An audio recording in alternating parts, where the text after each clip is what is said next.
السلام علیکم، میں ہوں سر ظفر عالم۔ اسلامک ہسٹری کے حوالے سے ابھی جو میں دلچسپ باتیں آپ لوگوں کو بتانے جا رہا ہوں وہ ایکچوئل میں حضرت عمر فاروق رضی اللہ عنہ سے متعلق ہے، جو کہ اسلام کے دوسرے خلیفہ بھی ہیں اور فاتح بیت المقدس بھی ہیں۔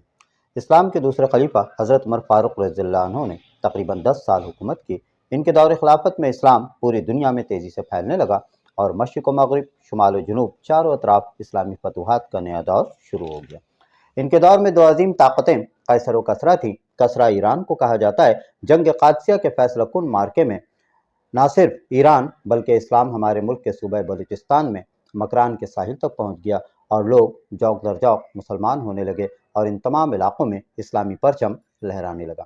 دوسری طرف قیصر روم، جس کا شہنشاہ ہرقل تھا اور جس کی حکومت عراق، شام، فلسطین اور بیت المقدس تک پھیلی ہوئی تھی، جنگ یرموک کے میدان میں، جو کہ ملک شام میں ہے،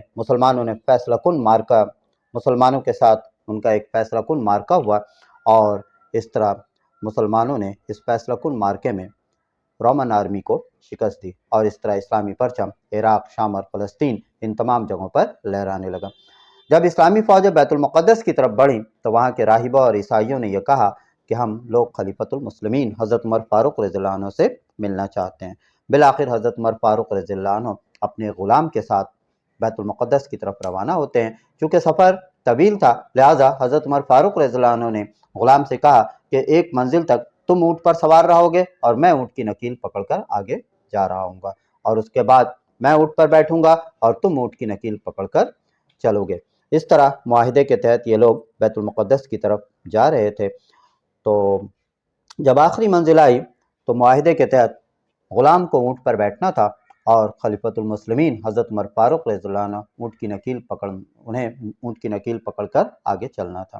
تو غلام نے ایسا کرنے سے انکار کر دیا، جس پر حضرت عمر فاروق رضی اللہ عنہ نے اس سے یہ کہا کہ چونکہ ہمارے درمیان یہی معاہدہ ہوا ہے، لہٰذا اب تمہیں اونٹ پر بیٹھنا ہے اور نکیل پکڑ کر میں ہی آگے چلوں گا۔ بالآخر حضرت عمر فاروق رضی اللہ عنہ جب بیت المقدس کے قریب پہنچنے والے تھے تو وہ اونٹ کی نکیل پکڑ کر آگے جا رہے تھے۔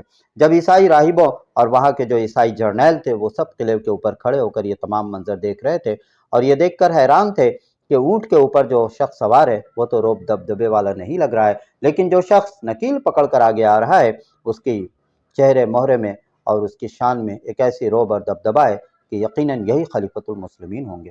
اور بالآخر ایسا ہی ہوا کہ وہ خلیفۃ المسلمین حضرت عمر فاروق رضی اللہ عنہ تھے۔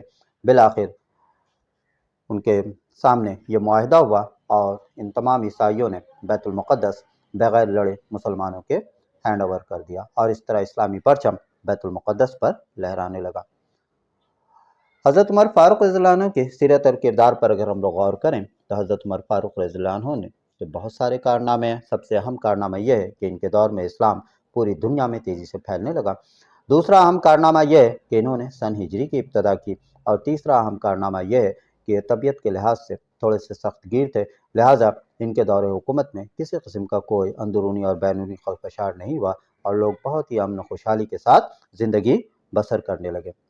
ان کے دور میں ایک غلام تھا جس کا نام ابو لولو فیروز تھا، جو کہ غیر مسلم بھی تھا، اور وہ کافی عرصے سے اس طاق میں لگا ہوا تھا کہ ہمیں انہیں شہید کرنا ہے، اور بالآخر ایک دن فجر کے نماز کے وقت اسے موقع مل گیا اور وہ حضرت عمر فاروق رضی اللہ عنہ جس وقت امامت کرنے کھڑے ہوئے وہ ان کے دوسرے صف میں کھڑا ہو گیا اور نماز کی حالت میں اس نے تلوار سے حضرت عمر فاروق رضی اللہ عنہ پر حملہ کر دیا اور 6 کاری زخم لگائے، جس سے وہ گر کر بے ہوش ہو گئے۔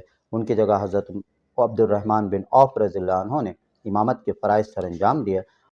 ابو لولو فیروز وہاں سے فرار ہونا چاہتا تھا، لیکن جب اس پر گھیرا تنگ ہوا تو اس نے اپنے ہی تلوار سے خودکشی کر لی۔ 3 دن تک حضرت عمر فاروق رضی اللہ عنہ اسی طرح زخمی حالت میں رہے۔ اس حالت میں بھی انہوں نے نماز کا اہتمام کیا۔ ان کا یہ کہنا تھا کہ نماز کے بغیر انسان کی زندگی بالکل بیکار ہے۔ انہوں نے اسی حالت میں 6 صحابہ کرام، جنہیں ہمارے پیارے نبی صلی اللہ علیہ وسلم نے اپنی زندگی میں ہی جنت کی بشارت دے دی تھی، انہیں بلایا اور ان سے کہا کہ میرے شہید ہونے کے بعد آپ ان 6 میں سے جسے چاہیں خلیفۃ المسلمین منتخب کر سکتے ہیں۔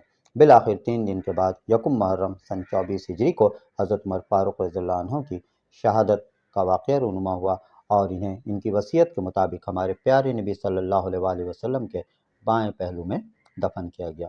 اور ان 6 صحابہ کرام نے متفقہ فیصلہ کر کے حضرت عثمان غنی رضی اللہ عنہ کو اسلام کا تیسرا خلیفہ منتخب کیا۔